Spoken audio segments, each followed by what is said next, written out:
이강민의 잡지사 3호로 13번째 페이지. 편의점 점장님 다음으로 1+1 구성을 많이 하는 남자, 숭실사이버대 환경안전공학과 교수이자 학과장으로 계신 곽재식 작가와 함께합니다. 어서 오세요. 안녕하세요, 곽재식입니다. 반갑습니다. 네.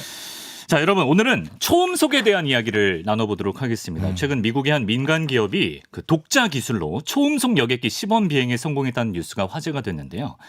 마하 1.122의 속도로 비행했다고 하는데, 이게 만약 상용화가 되면 여행 시간을 아주 획기적으로 줄일 수가 있을 거라고 합니다.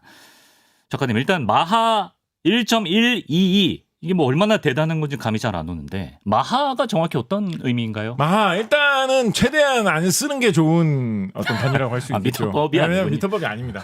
마하는 실제로도 이 마하라는 단위를 네. 별로 저는 쓸 필요가 없다고 생각해요. 그러니까 물론 마하라는 게 이제 소리가 퍼져나가는 속도하고 비교했을 때 그거에 몇 배나 되느냐를 말하는 거거든요. 음속의 몇 배냐? 그렇죠. 소리가 퍼져나가는 속도가 1이라면 네. 그거의 2배면 마하 2인 것이고 그거의 절반밖에 안 되면 마하 0.5라고 하는 게 이제 마하라는 수치거든요. 네.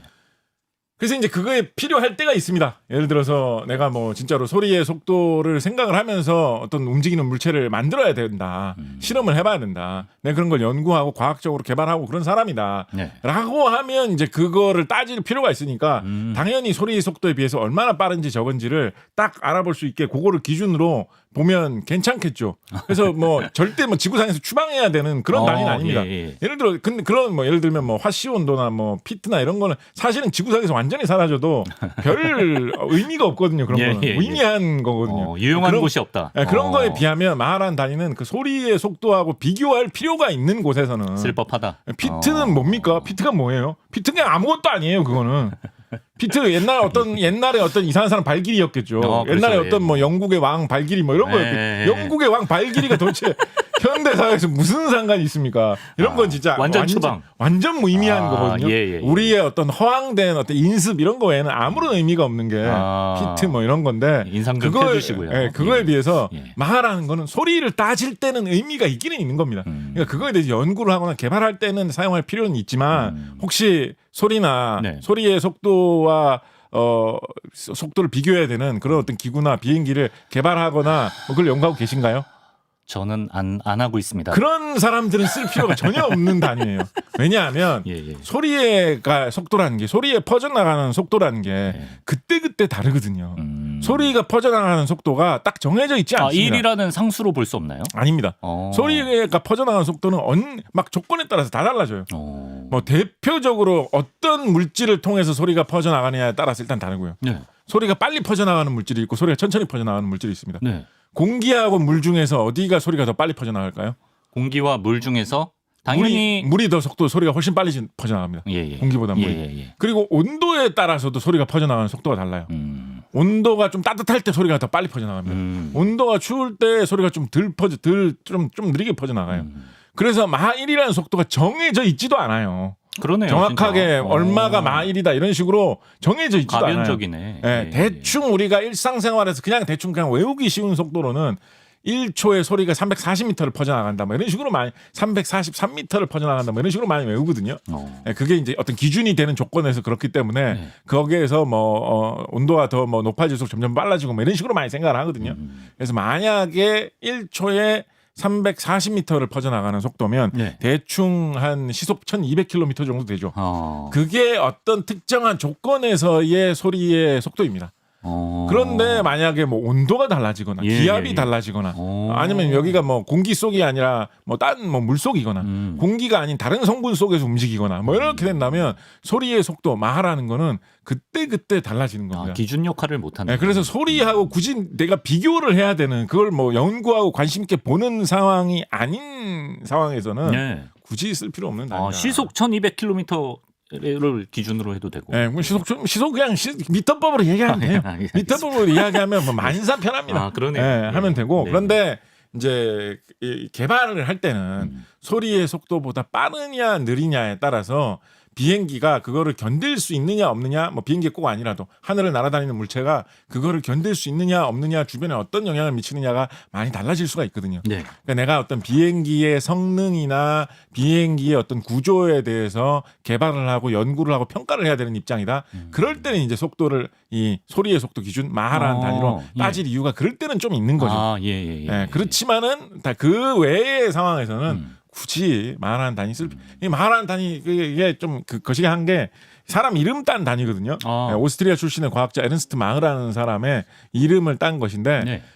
우리나라에서 에른스트 마흐를 마흐라고 합니다. 마흐. 영국어 그 외래어 표기법으로 예. 마흐라고. 그리고 독일 사람이기 때문에 약간 바흐 뭐 이런 사람처럼 마흐 뭐 약간 이런 거거든요. 그래서 그러니까 엄밀하게 따지면 네. 마하 1, 마하 2 이런 거는 이상한 진짜 표기법이에요. 못 알아듣겠다. 마흐 1, 마흐 2 이런 식으로 해야 돼요. 예. 영화 같은 거 보면 미국 사람들이나 영국 사람들도 약간 뭐 마크 1, 마크 2 막 이렇게 하거든요. Now I'm over Mach 1 막 이렇게 한단 말이에요. 예. 그 언뜻 들으면 약간 마크 1 약간 이런 식으로 막 1 막 약간 이런 식으로 들립니다. 그래서 얼핏 들으면 뭐라고 말하는 거야. 약간 속도의 단위로 막이라는 게 있나? 막 속도인가? 막 약간 헷갈릴 수 있는데 그 마흐 원래 발음입니다. 그게.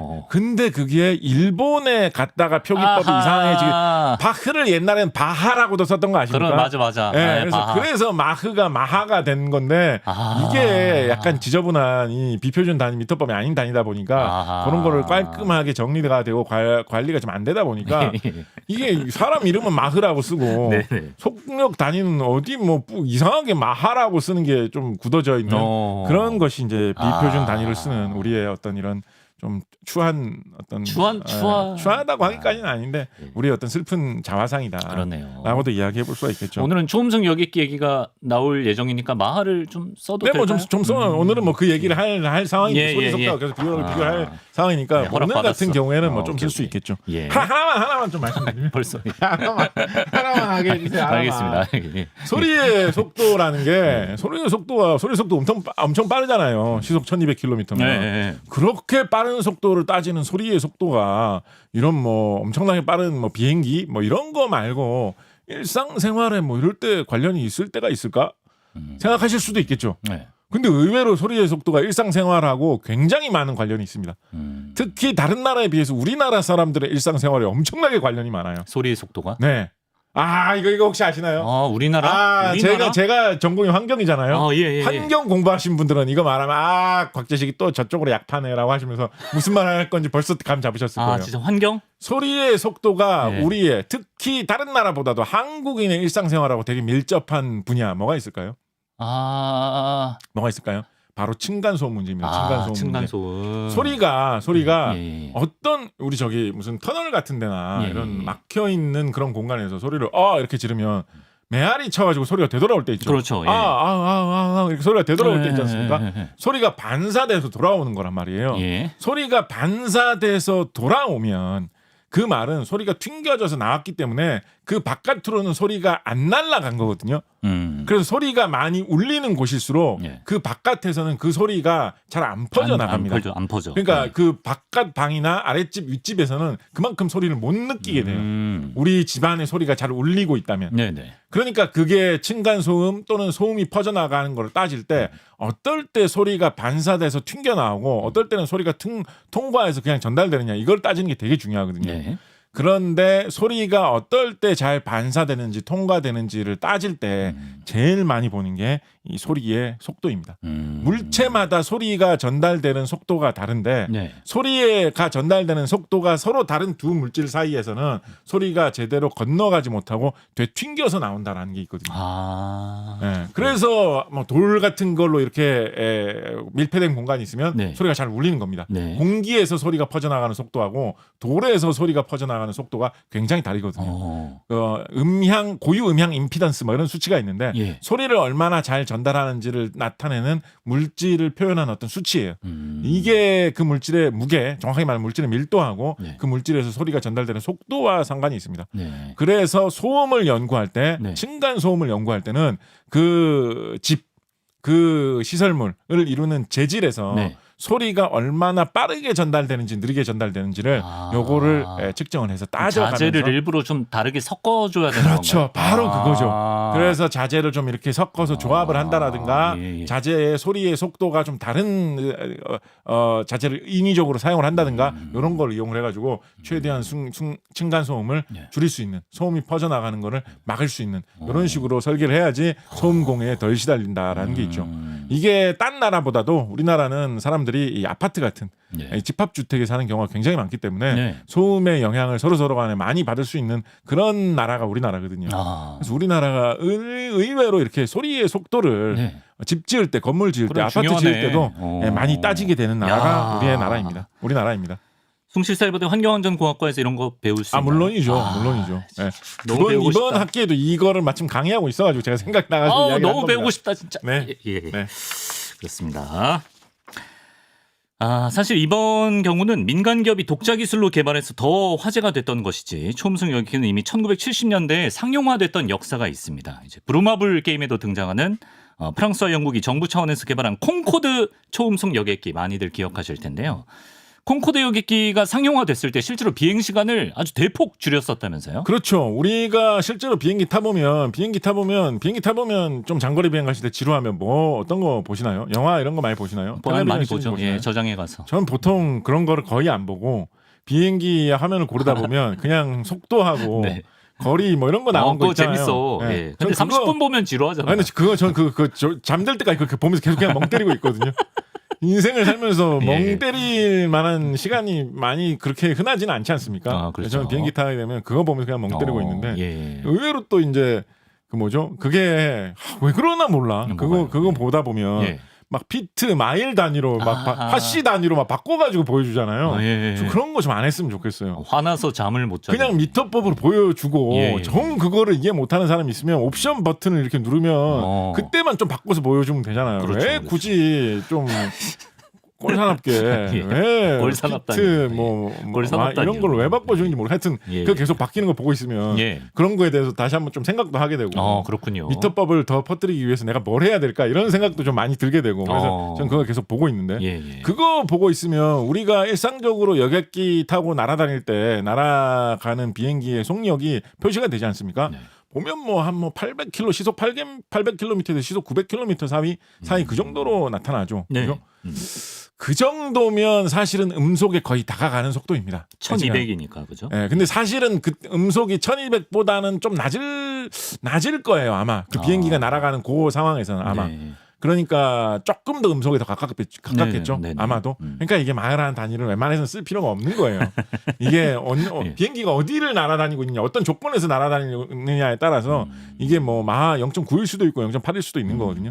마하 1.0에 다가가지만 그보다 조금 낮은 속도인데 콩코드 여객기 같은 경우에는 제 속도를 한번 내면서 날아갈 때는 시속 한 2,000km 이상으로 훅 날아갔기 때문에 훌쩍 넘었네. 네, 이게 대서양 건너서 영국 런던 뭐 이런 데서 미국 뉴욕까지 가는데 뭐 한 4시간 안짝으로 갈 수 있다. 뭐 이런 식으로 이야기를 했었거든요. 네, 그래서 굉장히 그때 당시에 많은 인기를 모았고 주목을 받았던 그런 비행기이기도 했죠. 사실은 당시에 좀 상황을 살펴보면 약간 그런 영국, 프랑스 이런 나라들의 어떤 국가적인 그런 이유도 좀 생각을 해볼 수가 있는 게 사실은 음속을 돌파한 비행기가 처음으로 탄생된 거는 군용기에서 미국 공군에서 실험하던 X1인가 하는 비행기에서 처음으로 음속을 돌파하는 비행기가 나왔습니다. 40년대 말에 나왔어요. 일찍. 제2차 세계대전이 끝나고 나서 거의 얼마 안 돼서 이게 나왔어요. 그런데 이게 나오기 전까지만 해도 음속을 돌파하는 거는 불가능하다라는 설도 많이 돌았거든요.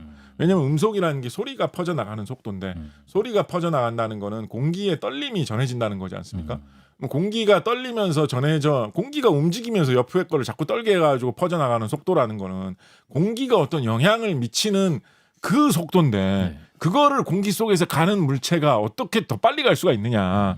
그거는 진짜 어려운 일이고 그렇게 가려고 하다 보면 분명히 무슨 사달이 날 거다. 뭐 다 부서지거나 엄청난 뭐 어떤 충격을 받게 되거나 문제가 생길 거다라고 해서 음속 돌파는 불가능이라는 그러니까 뭐 음속 돌파 사실 가능한데 그 전부터 총 같은 거 쏘면 음속보다 훨씬 빨리 가거든요. 그러니까 음속을 돌파하는 물체는 그 전에도 만들어냈었는데 거기에 사람이 타고 안정적으로 날아간다는 거는 불가능할 거다라고 보는 사람들이 많았는데 1940년대 말에 미국 공군에서 공군 조종사 유명한 에이스 파일럿으로 널리 알려진 척 예거라는 사람이 조종하는 비행기가 초음속 음속을 돌파하는데 성공을 했거든요. 참고로 이 척 예거라는 사람은 제2차 세계대전 당시에 아주 공중전을 잘했던 전투기 조종사로 유명한 사람이었는데요. 이 사람 아주 뛰어난 파일럿이고 아주 좋은 그런 경력을 세웠던 비행기 조종을 대단히 잘하는 사람으로 유명했고 뭐 전쟁터에서 공훈도 높았던 사람이지만 그러면서도 약간은 뭔가 좀 느슨한 좀 카우보이 기질 같은 좀 이런 게 있어가지고 나중에 그 저기 뭐죠 탑건이나 매버릭 같은 그런 영화에 나온 그런 약간 좀 천재 조종사지만 조금 껄렁한 그런 사람 있죠. 느낌 있고 그런 거 약간 모델이 된 인물입니다. 척 예거. 그렇구나. 굉장히 미국의 그런 조종사계에서 영웅시대였던 아주 인기 많았던 그런 조종사인데요. 여러분 혹시 기억하시는 분이 있을지 모르겠어요. 1990년대 초에 약간 좀 느낌 있으시네. 진짜. 1990년대 초에 척 예거스 에어 컴뱃이라고 해가지고 비행기 조종하는 전투기 조종하는 그런 게임이 나왔는데 척 예거 선생님을 모델로 직접 기용을 해가지고 컴퓨터 게임을 90년대 초에도 만들어서 전 세계적으로도 유행을 했던 심볼이구나, 심볼. 이건 이런 얘기 할 필요는 없는데 그 게임의 좀 특징이 뭐냐면 시대를 초월해서 비행기를 골라가지고 이게 싸움을 벌여볼 수가 있거든요. 그래서 막 1940년대에 나온 되게 구형 비행기하고 최신형은 아니죠. 하여튼 제트 전투기하고 당시에 최신 당시에 사용되고 있던 제트 전투기하고 뭐 뛰어가지고 한번 붙어보는 뭐 이런 게 가능했습니다. 그래서 막 뭐 당시에 40년께 이길 수도 있나요? 당시에 그런 어린이들이 자기가 일부러 40년대에 나온 옛날 전투기를 조종하면서 적으로는 이런 제트 전투기를 띄워놓고 내가 천재적인 조종 핸디캡을 안고도 내가 바로 매버릭이다. 내가 천부적인 조종 능력으로 이 안 좋은 비행기로 저거를 내가 물리친다. 막 이런 식으로 막 뽐내는 사실은 그냥 컴퓨터 인공지능이 안 좋으니까 이길 수 있는 거죠. 그런 걸로 되게 유행했던 그런 게임이 척 예거스 에어 컴뱃이라는 게임이 있었는데 그거의 주인공이기도 했던 척 예거라는 사람으로 상징되는 어떤 비행기 기술, 항공 기술의 압도적인 미국의 우위 이게 1940년대 후반에 증명이 되면서 1950년대, 60년대, 70년대가 가도록 비행기 하면 미국이지. 이게 세계를 아주 장악하고 있던 그런 시대가 와버리고 말았거든요. 사실 지금도 어느 정도는 이어지고 있지 않습니까?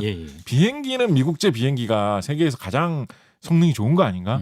지금 뭐 여객기도 웬만하면 뭐 프랑스 비행기도 지금은 굉장히 좋은 쪽으로 많이 알려져 있습니다만 뭐 미국 비행기가 비행기 중에서는 뭐 제일 널리 쓰이는 거지. 뭐 이런 인식이 딱 있지 않습니까? 있죠. 747 하면 비행기부터 떠오르지 않습니까? 그럼요. 숫자 3개일 뿐인데 뭐 그런 느낌이 있을 정도로 미국 항공산업이 1940년대 후반으로 세계 최강이다라는 걸로 자리 잡고 말았거든요. 그러니까 이제 유럽이 2차 대전 이전만 하더라도 2차 대전이 1940년대 말 50년대라고 생각을 해보면 2차 대전 이전이라는 게 그렇게 옛날이 아니에요. 나 어렸을 적, 내가 젊었을 때 10년 전 이때가 2차 대전 전이란 말이에요.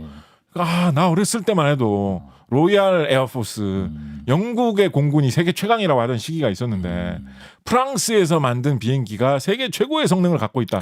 그렇게 우리가 뽐낼 수 있던 과학 기술이다라고 하면 유럽의 과학자들이 에른스트 마흐가 미국 사람이야 유럽 사람이야 라고 하면 유럽이 세계 과학 기술의 첨단 기술의 선두주자였던 게 불과 나 어릴 때인데 그러네요. 어떻게 미국이 이렇게 세계의 모든 과학 기술에서 앞서 나가는 시대가 되었지? 단기간에 주도권을 뺏겼네 진짜.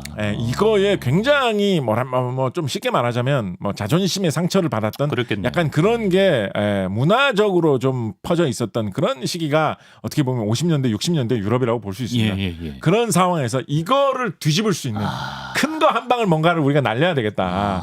미국의 큰 제트 여객기가 날아다니면서 이 비행기가 너무 커가지고 한 번에 300명을 400명을 싣고 날아다니는 세계에서 제일 거대한 제트 여객기가 날아다니고 이런 걸 하고 있다면 우리 유럽에서는 초음속 여객기를 만들어가지고 미국에서는 그런 어떤 특수한 전투기 조종사들이나 타고 다니는 어떤 뭐 그런 거를 우리는 일반 민간인들이 타고 다니는 걸로 만들어서 상상도 못할 정도로 세계를 빨리 날아다닐 수 있는 서비스를 일반인들에게 선보이면 아 역시 아직도 유럽 과학 기술이 미국을 능가하는 부분이 있구나. 이것이 전 세계에 좀 뽐내질 수 있지 않겠느냐. 물론 뭐 이런 것만 갖고 모든 걸 다 지르지는 않겠죠. 근데 그런 의식이 분명히 있었던 것도 사실입니다. 예. 그래서 약간 영국 주도로 프랑스하고 합작을 해가지고 영국 프랑스 합작으로 이 콩코드라는 비행기가 개발이 돼가지고 개발이 돼서 시험 비행한 거는 60년대 후반에 시험 비행 성공했고요. 네. 그 후로 많은 검토를 거쳐가지고 1976년 영국과 프랑스에서 아마 동시에 운행 처음 시작했을 거예요. 예, 동시에 운행을 시작하는 것으로 1976년부터 2003년까지인가 30년 조금 안 그래요? 되는 기간 동안 세계에서 운행이 되었던 그런 초음속 비행기. 예. 지금까지도 일반 민간인이 상시적으로 탈 수 있는 비행기 중에서는 이렇게 빠른 게 그 시대가 끝난 후로 안 나오고 있죠. 네. 그래서 한 시대를 풍미했던 초음속 여객기가 콩코드였습니다. 그렇군요. 참고로 이 콩코드 여객기가 우리 김포공항에도 온 적이 있는데 1976년에 당시 그 박근혜 당시 영해가 그 여객기를 둘러보는 장면도 저렇게 사진과 또 영상으로도 남아 있다고 합니다. 자, 하지만 이 콩코드 초음속 여객기 역사 속으로 사라진 이유가 있지 않겠습니까? 2000년 7월에 탑승객 109명 전원이 사망하는 큰 사고가 있기도 했고요. 참고로 그 사고 난 비행기가 아까 그 박근혜 당시 영해가 둘러봤던 그 기종이라고 합니다. 에어프랑스 사고가 있었고 또 다른 문제가 이 초음속 비행기가 지나갈 때 엄청난 굉음이 발생한다. 이게 큰 문제였잖아요. 그렇습니다. 사고는 사실은 뭐 후에 좀 보완을 할 수도 있는 문제고 그리고 아주 유명한 잘 판매된 비행기라고 하더라도 사고가 나는 경우는 간혹 발생할 수 있으니까 사고도 사실은 뭐 이미지에는 큰 문제이긴 했습니다만 또 비극적인 사고이긴 했습니다만 그것 때문에 아예 뭐 비행기 자체가 운항을 중단해야 되느냐라는 판단까지는 안 나갈 수도 있었을 텐데 이제 문제는 이 소음하고 경제성이었습니다. 경제성. 일단 비행기가 너무 이런 고급 초고성능 비행기다 보니까 정비를 하고 운항을 하기 위해서도 돈이 일단은 많이 드는 게 일단 기본으로 그게 있었습니다. 일단 조종사들도 조종 잘하는 사람들만 조종사로 채용을 했어야 됐고요. 그리고 초음속 비행을 하다 보니까 운항 관련해 가지고 다른 전문가도 좀 태워야 되는 이런 문제도 있었어요. 그러다 보니까 운영을 하기 위해서도 좀 고급 인력을 더 많이 배치를 해야 됐던 그러니까 인건비 문제도 있었거니와 이게 비행기가 고급 기종이다 보니까 비행기 좌석값이 되게 비쌌거든요. 그래서 모든 비행기 좌석값이 아까 우리 저기 박근혜 전 대통령께서 둘러보셨을 그 영상에서도 박근혜 당시 영해 표정을 자세히 보면 약간 이렇게 비행기가 좁지? 약간 이런 눈빛이 박근혜 뭘또 저 표정 보고 그러지? 아니 박근혜 영해께서 당시에 이제 대통령의 따님이셨기 때문에 그렇죠. 이 비행기에 널찍하게 잘 타고 여기저기 다니셨을 거거든요. 근데 이 비행기는 정말 세상에서 제일 표값이 비싼 비행기라고 하더니 왜 이렇게 실제로 이코노미석 정도 크기밖에 안 돼요. 모든 좌석이. 그렇구나. 비행기를 크게 만들 수가 없었기 모든 때문에. 좌석이. 그래서 비행기 표값은 거의 1등석 가격이었는데 그러니까 되게 부유한 사람들밖에 탈 수가 없었죠. 그런데 자리의 크기나 편안함은 이코노미석 정도밖에 안 됐었기 때문에 저 KTX 처음 탔을 때 느꼈던 기분.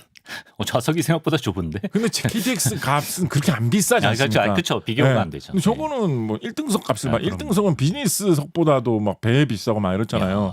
그러니까 이게 좀 사람들이 선뜻 결제를 못하게 되는 그런 문제가 경제성에서 있었습니다. 이렇게 비행기 표값이 올라갈 수밖에 없었던 또 하나의 이유는 이게 이제 초음속으로 날아야 되니까 기름값이 진짜 많이 든다는 거였거든요. 그래서 이제 60년대처럼 기름값이 좀 쌀 때는 그래도 어떻게든지 좀 이렇게 수익이 나게 어떻게 좀 해볼 수 있었는데 70년대 오일 쇼크, 석유 파동이 일어나면서 뭐 저기 오페크 뭐 이런 데서 중동에서 뭐 이스라엘이 뭐 전쟁을 하네 어쩌네 하면서 석유값이 막 파동을 일으키면서 올라가다 보니까 갑자기 기름값이 더 비싸지니까 이건 너무 힘들어졌다라고 해가지고 경제성 맞추기가 너무 어려웠던 시절이 한동안 이어졌었습니다. 그렇지만은 그런데도 불구하고 사실은 영국과 프랑스 이런 곳에서 어떤 국가적인 자존심으로 좀 유지를 하면서 끌고 갔던 그런 측면도 좀 있었죠. 거기다가 결정적인 문제로 그러면 이런 문제를 극복하기 위한 어떤 자본주의 사회에서 쓸 수 있는 만능 해법이라는 거는 결국은 대량 생산 박리담회거든요. 예. 뭐 기름값 많이 든다, 비행기 비싸다, 그렇다고 한다면 하지만 대신에 한 이런 비행기를 한 1,000대 2,000대 찍어내가지고 지구상의 곳곳에 다 돌아다니게 하면 네. 어떻게든지 뭐 수익을 낼 수 있지 않겠느냐라는 방법을 사용해 볼 수도 있을 텐데 네. 콩코드 여객기 같은 경우에는 소음이 너무 심해져가지고 이게 소리의 벽을 돌파하는 것 때문에 소음 원래 엔진 자체도 소리가 좀 크게 나는 편이고요. 소닉붐이라고 하는 소리의 벽을 통과하는 참고로 지금 혹시 화면 보시는 분들은 네. 저게 이제 소리의 벽을 통과하면서 뭔가 벽을 진짜 통과하는 모습 같은 게 나오는데 네. 저게 소리의 벽은 아닙니다. 저 무슨 벽을 통과하는 것처럼 보이는 게 저게 소리의 벽은 아니에요. 저건 좀 뭐예요? 저거는 어떻게 하다 보니까 되게 빨리 가는 상황에서 뭔가 수증기 같은 그런 게 마치맞게 구름처럼 그 모양이 교묘하게 나와서 그렇지. 지금 통과하고 있는 게 소리의 벽 아니에요. 누가 봐도 소리의 벽 같은데. 아니, 저거는 소리의 벽. 마침 그 무렵에 이상하게 구름 모양이 옆에 생겨서 그런 거예요. 그렇군요. 예. 소리의 벽은 말 그대로 소리의 벽이기 때문에 소리로 느껴지는 거지. 네. 눈에 뭐 보이거나 이런 건 아닙니다. 예. 소리의 벽. 소리의 벽이라는 게 어떤 거라고 보시면 되냐면 그 원리가 뭐예요? 예. 엔진에서 소리가 난다라고 생각을 해봅시다. 그럼 엔진에서 소리가 빵 나가지고 전후 좌우 아래 위로 쫙 퍼져 나가겠죠.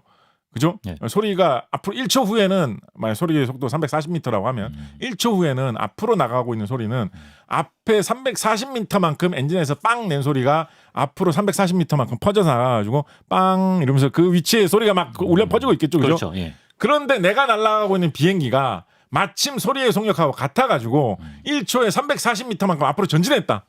그러면 그 위치에서도 엔진이 돌아가고 있으니까 엔진에서 소리가 빵 하고 소리를 또 내겠죠. 예. 그러면 내가 1초 전에 냈던 그 빵 하고 난 소리가 앞으로 퍼져나가서 나온 그 자리에서 지금 마침 내 엔진이 빵 하는 소리를 또 내고 있잖아요. 그렇죠. 소리 두 개가 겹치겠죠. 예. 이게 앞으로 나가면서 그런 일이 계속 생기겠죠. 그러니까 빵빵빵빵빵 소리가 계속 겹쳐가지고 그 소리가 소리의 속도하고 똑같이 가는 그 정도로 운항하던 그 전후로 엄청나게 큰 소리가 한번 생기는 거예요.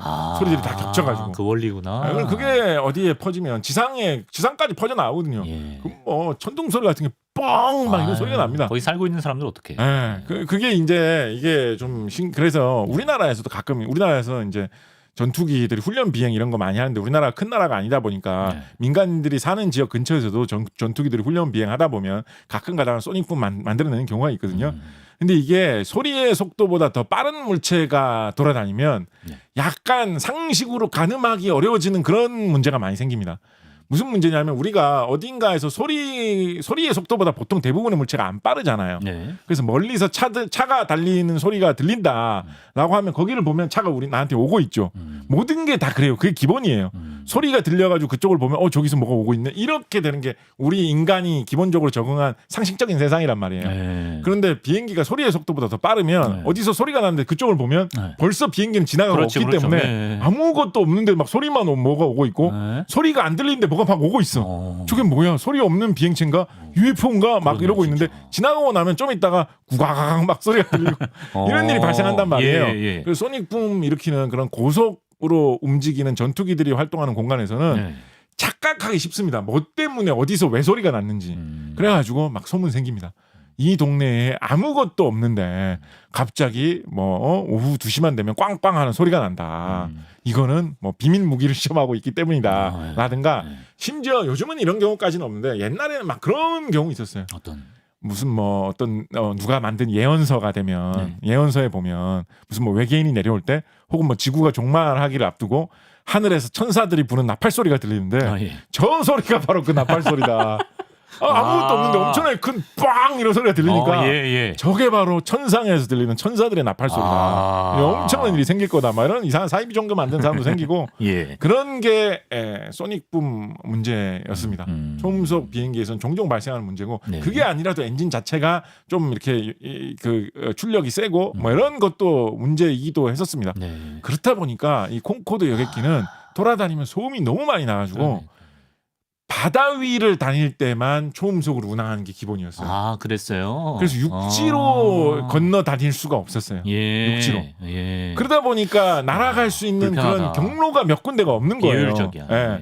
대도시 근처로 오가야지 손님이 많을 텐데 대도시면서 바다를 좀 충분히 많이 건너가지고 시간이 많이 절약되는 거 런던에서 뉴욕 정도는 말이 되네. 그러니까 런던, 뉴욕, 파리, 뉴욕 요 정도 아니면 갈 데가 별로 없는 거예요. 네. 뭐 런던, 워싱턴 DC, 파리, 워싱턴 DC, 뭐 미국의 동부 대도시하고 유럽의 대도시 이거 사이를 왔다 갔다 하는 거 아니면 갈 데가 별로 없는 거예요. 좀 아깝다. 참고로 태평양 건너도 좀 될 만. 예를 들어서 뭐 서울에서 인천공항에서 그때 뭐 인천공항은 없었습니다. 호주. 뭐 인천공항에서 뭐 LA까지 간다든지 뭐 호주에 어디를 간다든지 태평양 건너는 것도 우리 생각해 볼 수 있죠.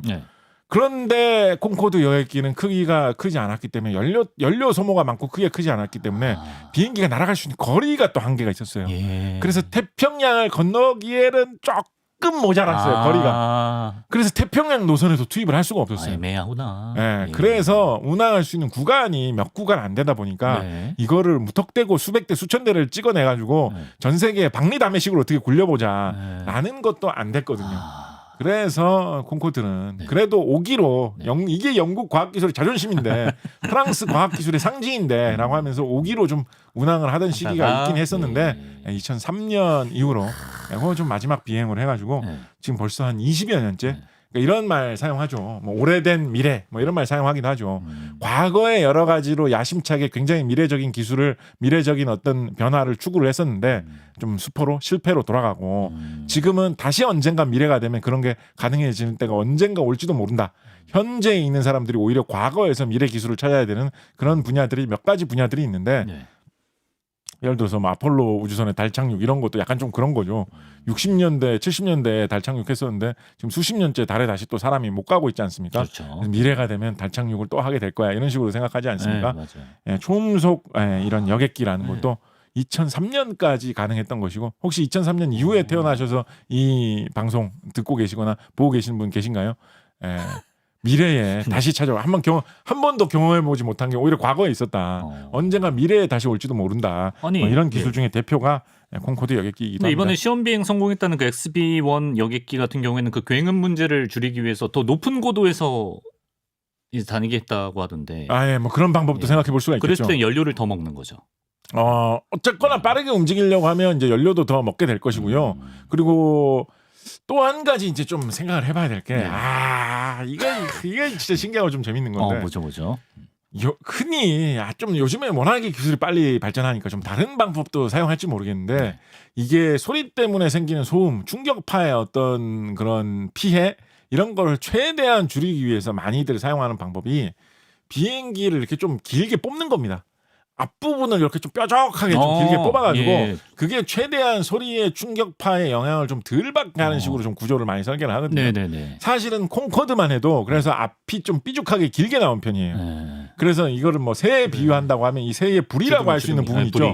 약간 꽃처럼 생겼다고 할까요? 불이라고 생각할까요? 이 부분이 자세히 보시면 콩코드 여객기 같은 경우에는 다른 비행기하고는 다르게 진짜 약간 백조 불이 비슷하게 약간 아래로 내려와 있습니다. 그러네요. 앞부분이 진짜. 조금 살짝 내려와 있습니다. 그거 좀 독특한 디자인이죠. 저게 왜 아래로 살짝 내려와 있는지 아십니까? 저게 사실은 아래 위로 올라갔다 내려갔다 할 수 있는 거예요. 저 부리 부분이? 그래서 멀리 볼 필요가 없을 때는 부리 부분을 앞쪽으로 그러니까 일반 보통 다른 비행기처럼 앞부분으로 길게 뽑고 다닙니다. 그런데 이륙 착륙할 때는 바닥을 봐야 되잖아요. 땅을 봐야 되잖아요. 그러니까 그 길게 튀어나온 부리가 시야를 가리지 않도록 살짝 숙인 채로 변신한 상태로 운행하는 거거든요. 저거를 까닥까닥하는 이유도 이게 눈을 가릴 정도로 좀 길게 튀어나와 있기 때문이거든요. 근데 그래서 요즘 비행체 같은 경우에는 그러니까 말씀하신 대로 최근에 개발되고 있는 초음속 민간 비행체 같은 경우에는 이 앞부분을 더 길게 뽑습니다. 소리를 최대한 줄이기 위해서. 그러면 앞이 안 보여. 시야를 완전 가리겠죠. 자, 앞을 봐라고 하는데 길게 뻗은 부리 부분만 보이겠죠. 그러네. 그거 어떻게 합니까? 그거 어떻게 할까요? 요즘에는? 꼭 이렇게 눈으로 안 봐도 그렇죠. 요즘에는 디지털 카메라 기술이 워낙 발달돼 있기 때문에 카메라를 여러 대를 달아가지고 당장 이 콕피트 밖으로 유리창 밖으로 바깥을 안 보더라도 앞부분에 뭐가 있는지 볼 수 있도록 카메라를 달아서 요즘에 왜냐하면 해상도가 좋고 화면이 워낙 잘 보이니까 이게 맨눈으로 창문 밖에 보는 것보다 더 나은데 라고 볼 수 있을 정도로 화면을 줄 수가 있기 때문에 요거를 이용을 하면 좀 길게 앞으로 뽑아도 날게 해줄 수 있겠다라는 식으로 좀 디자인들이 나오고 있거든요. 근데 이제 이렇게 길게 앞으로 뽑는다는 말은 그 길게 앞으로 뽑은 부분에 뭐 사람이 타고 있을 수는 없잖아요. 그렇죠. 그럼 비행기 크기에 비해서 또 탈 수 있는 공간은 그만큼 또 줄어들게 잡아먹는구나. 된다라는 거거든요. 예. 그래서 이게 좀 상용화가 쉽지 않다. 어떻게 상용화될 수 있을까? 요거는 뭐 지금 여러 가지 기술의 발전이 있기 때문에 네. 좀 점점 더 다가가고 있는 느낌이긴 한데 네. 언제부터 어느 정도의 가격으로 상용화되느냐 일반 요거는 대중이 쓰기 쉽지 않을 것 같아요. 좀 두고 봐야 될 것 같습니다. 예. 네. 시간이 얼추 지나서 벌써요? 하나 정도 좀 알려주고 싶으신 얘기 이거 있으시면 너무 아쉬운데 이거 어떡하지? 아쉬워도 뭐 어쩔 수 없지 않을까요? 벌써 이렇게 됐나요? 예, 지금 뭐 한 5분 5분 10분 정도는 뭐 드릴 수 있을 것 같은데. 그러면 네. 네. 네.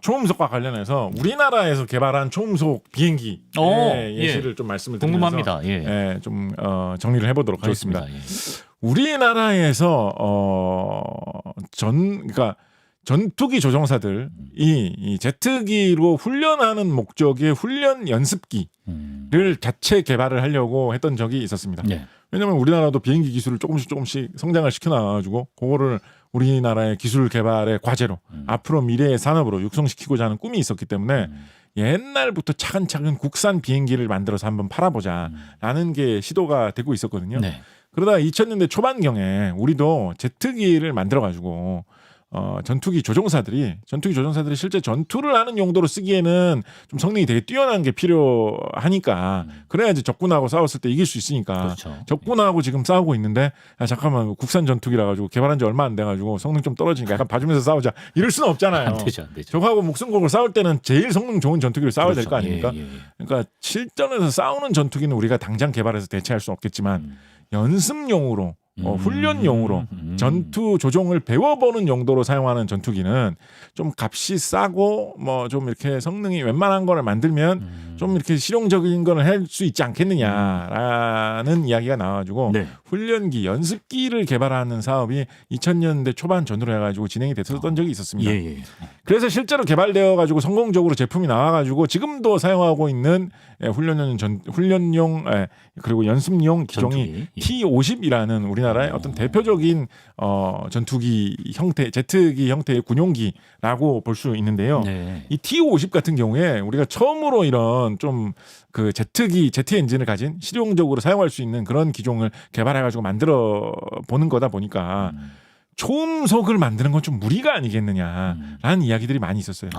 그리고 조종 연습을 하는데 굳이 막 초음속 비행까지 연습하면서 경험을 해볼 필요가 그렇게까지 크지는 않거든요. 비행기 조종하는 걸 충분히 연습을 한 다음에 그 다음에 이제 실제로 부대에 배치가 돼가지고 비행기 전투기를 타고 다니면서 이제 초음속을 경험을 해봐도 되기 때문에 네. 굳이 연습 훈련용으로 사용하는 비행기가 초음속일 필요가 꼭 없다.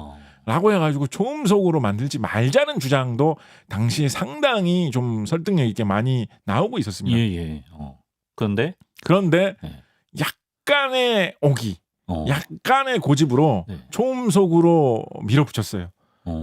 훨씬 더 좀 비용을 많이 들이고 개발하기도 더 어려웠고 그리고 개발된 완제품 같은 경우에도 가격이 더 비싸져가지고 경쟁력이 이러면 좀 떨어지지 않나 싶은데도 과감하게 밀어붙였습니다. 우리도 만들 줄 알면 좋으니까. 그렇죠. 그러니까 결국은 미래를 생각을 한 예, 거죠. 예. 그냥 이것만 만들어서 최대한 많이 남겨먹고 팔려면 굳이 초음속기로 개발할 필요는 없는데 추후에 결국은 더 좋은 세계 수준의 비행기를 만들어가지고 세계 시장에서 경쟁을 하면서 판매를 하려면 초음속 기술을 우리가 미리부터 좀 경험을 하면서 잘 익혀야 된다. 이참에 해보자. 그런 배움, 연구, 기술 개발을 생각을 했을 때는 고급 기술을 접할 필요가 있었기 때문에 과감하게 T-50을 초음속으로 개발을 하기로 한 거였거든요. 예. 그런데 그때 당시 이게 참 쉽지 않았습니다. 반대 의견도 많고 이게 결국은 미국하고 합작해가지고 미국 회사에서 뭐 주요 설계나 이런 걸 많이 제공을 하고 우리나라하고 합작을 해가지고 뭐 반반 합작 뭐 이런 식으로 해가지고 만들어진 게 T-50이었는데 비판 의견도 굉장히 많이 나왔고요. 이건 미국에서 기술 다 배워와가지고 그냥 뭐 잘 알겠네요 해가지고 이렇게 뚝딱 만든 게 과연 그렇게 큰 의미가 있느냐? 이렇게 비싼 걸 누가 사가겠느냐?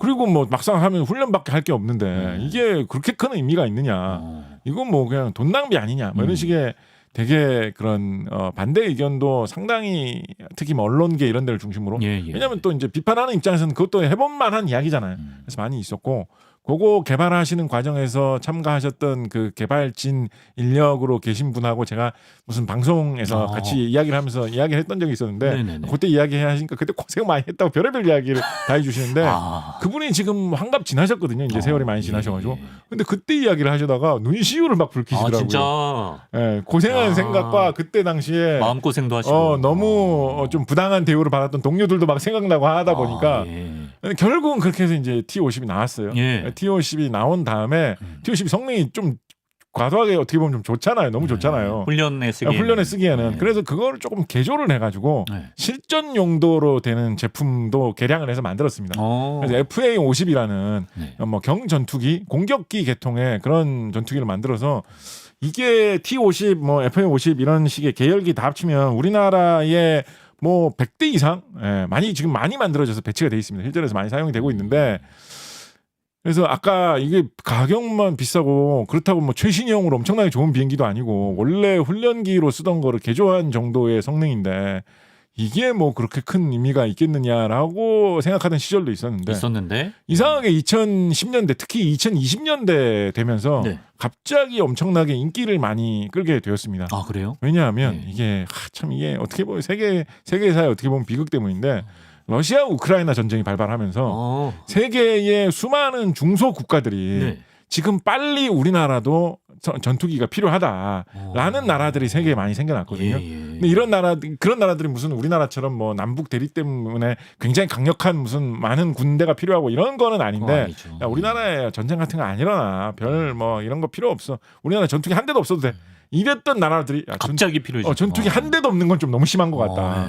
그래도 우리나라도 최소한의 좀 전력은 갖춰야 되는데 라고 생각을 하다 보니까 가성비가 어느 정도 좋으면서 최소한의 성능은 만족하면서 지금 당장 사다가 쓸 수 있으면서 그렇지만 비싸지 않은 비행기를 찾다 보니까 T50 훈련기를 개조해서 T50 기반으로 만든 FA50 정도면 적당하지 않느냐라는 수요가 갑자기 생겨져 버린 거죠. 수출을 했어요? 오늘 수출 많이 했습니다. 아 많이 했어요? 폴란드에도 많이 했고 뭐 필리핀에도 했고 말레이시아에도 했고 뭐 태국에도 했고 이 T50 계열 기종을 전 세계에 그래서 약간 뭐 너무 한국적인 표현입니다만 약간 효자 전투기 뭐 효자 제트기 뭐 이렇게 얘기할 정도로 세계 시장에 굉장히 처음에는 이게 포지션이 애매해가지고 훈련용으로 쓰자니 성능이 너무 좋고 실정용으로 쓰자니 성능이 좀 딸린다. 그러니까 실정용으로 쓰려면 미국에서 판매하는 최신형 전투기 사다가 쓰지 뭐하러 한국에서 이 훈련기 개조해서 쓴 이 정도를 사용하겠느냐라는 게 있었는데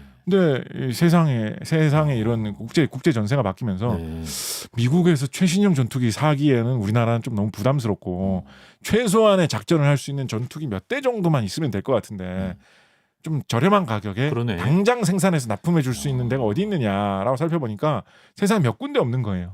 이탈리아에서 비슷한 전투기 만들어가지고 좀 팔거든요. 근데 이탈리아의 이 전투기는 결정적으로 어떤 특징이 있는지 아십니까?